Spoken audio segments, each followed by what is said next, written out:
Rising Sun nung project natin kay Hijacker. Rising. Sun check lang tayo nung nung muffler natin. Rev mo lang. Patay mo muna yung hazard. Yan, para mamatay muna yung backhorn. Bomba ka konti.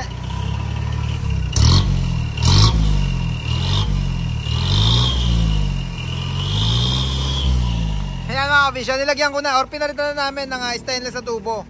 Yung tambucho niyan palabas dito mga kabisyo. At yung muffler na ginamit natin, syempre Jet Inoue. Ayan sa ilalim Jet Inoue, kaya sumipol siya ng ganun ka tines mga kabisyo na sipol. Isa pa nga Rising. Grabe naman tambucho yan.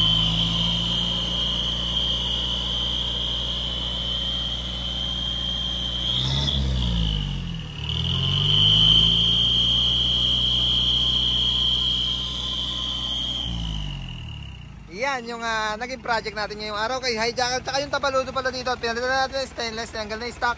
Naglagay lang din tayo ng mudguard para nakaterno doon sa mudguard natin sa likuran. Ayan siya Yan. Bukas may takbo na to mga kabisyo. Sa tagal-tagal ng pahinga ni Hijacker, may takbo na bukas. Yan. Busin na nga dyan Rising yung ating Patayin na nga muna natin yung ilaw sa bumper para sumabay doon sa busina niya. Ilaw ng bumper. Chandelier. Clearance light. Clearance light. Steady mo lang. Okay.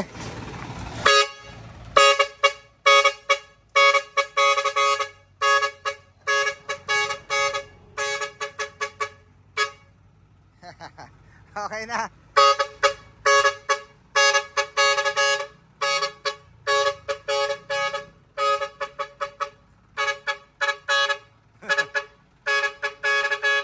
Basuri, yung toggle switch sa ilalim bandang wakali.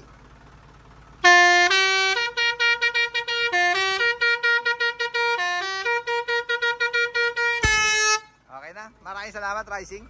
Thank you nga pala kay Truck Stop Turn ng Japan mga kabisyo. Yung bumusita rito kay Hijacker. Pinuntahan dito yung unit natin na si Hijacker. All the way from Japan siya mga kabisyo. Yan, si Hijacker natin. Yung truck show na nagtatanong kung kailan mga kabisyo, ipopost ko na lang kung kailan yung eksaktong petsa nung event. Wala pa kasing, hindi pa na-approve tayo. Hindi pa tayo na-approve dun sa area na napili natin na pagdausan ng ating event. Event lang ang gawin natin tawag, pero truck show, kabis show. Ibig sabihin kung event ang gagawin natin mga kabisyo, tambayan lang, hindi siya competition. Kahit sino, open, welcome, pumunta. Kaya tambayan lang tayo, kwentuhan lang mga kabisyo. Bigay na idea sa mga accessories na kinakabit natin sa mga unit natin. Kaya sana, pagka nag-post tayo ng date, paunlakan nyo ang imbitasyon ng Team Kabisyo sa inyo. Sana pumunta kayo mga kabisyo. Ulitin ko, i-announce ko lang yung date kung kailan at kung saan. Yan